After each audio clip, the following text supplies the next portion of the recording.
Former New Jersey governor and Republican candidate for president, Christie joins me. Nice to see you, sir. Great to be here, Greta. Okay. Thanks. I want to start with some bookkeeping work, and then I want to go into some policy issues. Sure. First of all, I go through your Twitter account today, and you had like 10 tweets about President Trump. Yep. Why? Why? I mean, it's like I'm looking for policy, and I'm just like tweet, tweet, tweet, tweet, crybaby. What's the point? Depends on the day, Greta. You know, look, he's the front runner, and if you want to win this nomination, you have to beat him.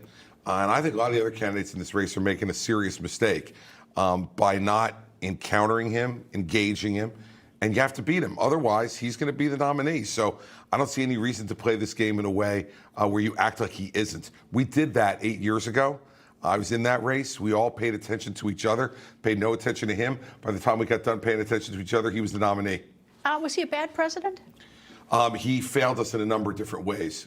He had some good things, but he failed us in a number of different ways. Said he was going to build the wall, built a quarter of the wall, said Mexico was going to pay for it. We haven't gotten our first peso. Said he was going to repeal and replace Obamacare, had a Republican Congress the first 2 years, failed at it, and failed because he personally insulted John McCain over and over and over again. And when you do that kind of stuff, you wind up needing that person's vote for something really important for the country. Said he was going to balance the budget in 4 years, Greta, left with the biggest deficit of any president in American history. And I could go on with other things and will. Do you worry that by focusing on that, you don't look inspirational, but you look like you're just in a dogfight, or is that part of the nomination I think you can do both. You can chew gum and walk at the same time. And if you listen to my announcement speech, 20 of the 25 minutes was on what I wanted to do for the country and what I saw as the country's future.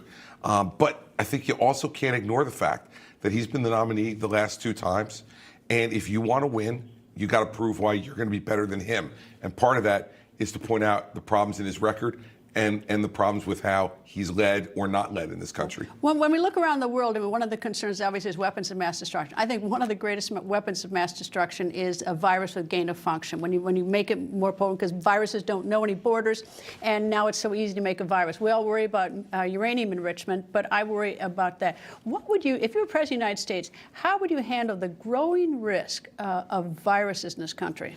Well, it's a really good question, Greta, and I think what you need to do is not to be as naive as we were back in both the Obama administration and the Trump administration. You remember when COVID first broke, President Trump said, President Xi can be trusted. He's handling it. I think we all figured out that that was very naive. The Chinese are not transparent. They don't share information, and they didn't care what happened to the rest of the world. He locked down China. He didn't care about what happened every place else. And so I think what we need to do is to make these world health organizations.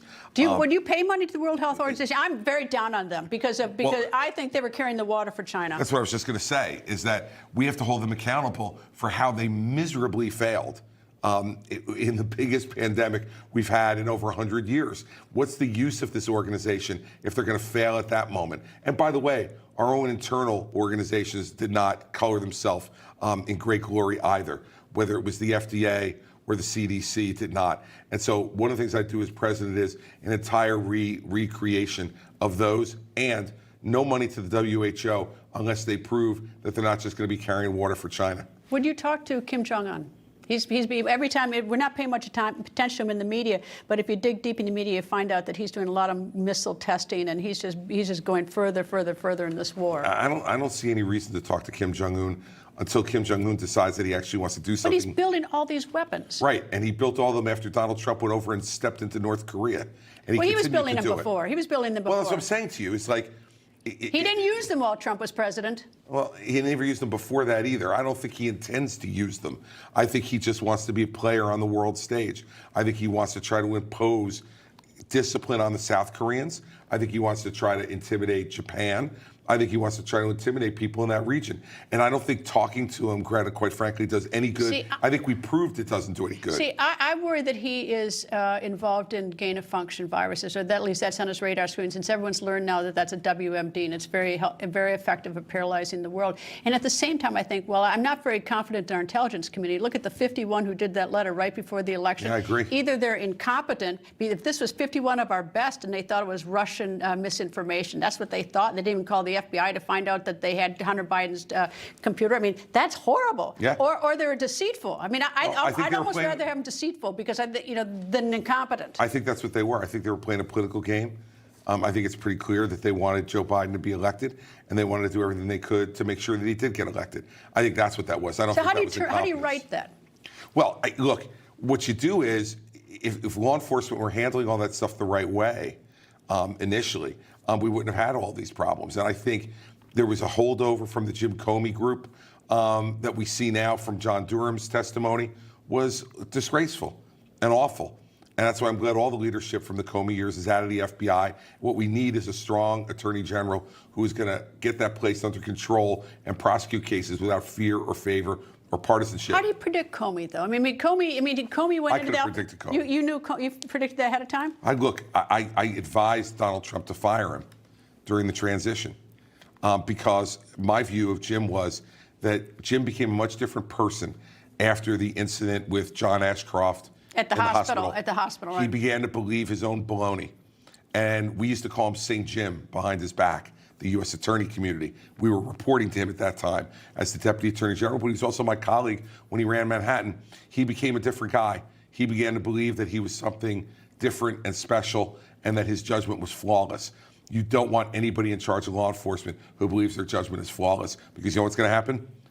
Lack of justice. What do you think about Congress right now? The Republican Party is thinking about impeaching President Biden. We're not that far out from the presidential election, but they've sent this resolution now to two committees to be concerned. But what's going on in the House in your view? Look, I think we're making impeachment meaningless.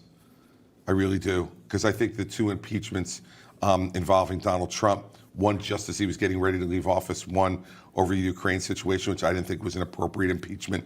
I think we're making impeachment used to be something that was reserved for high crimes and misdemeanors. And I think now people are using it as a political weapon, but the more you use it, the less effective it becomes. And I would say, look, let's defeat Joe Biden in 2024.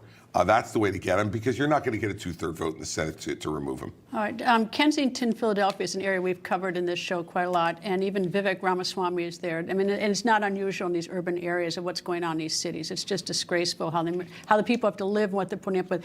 It is a huge domestic crisis. If you're president, what do you do about these urban areas? Well, look, when I was governor, as you'll probably remember, Camden was the most dangerous city in America.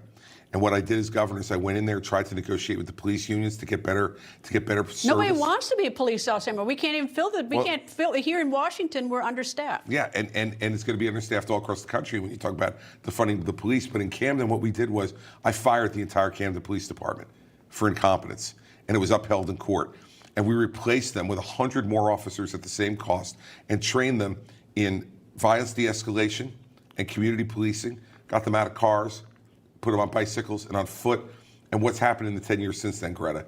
A 10-year record of a 75% reduction in the murder rate in the city of Camden, which was the most dangerous city in America.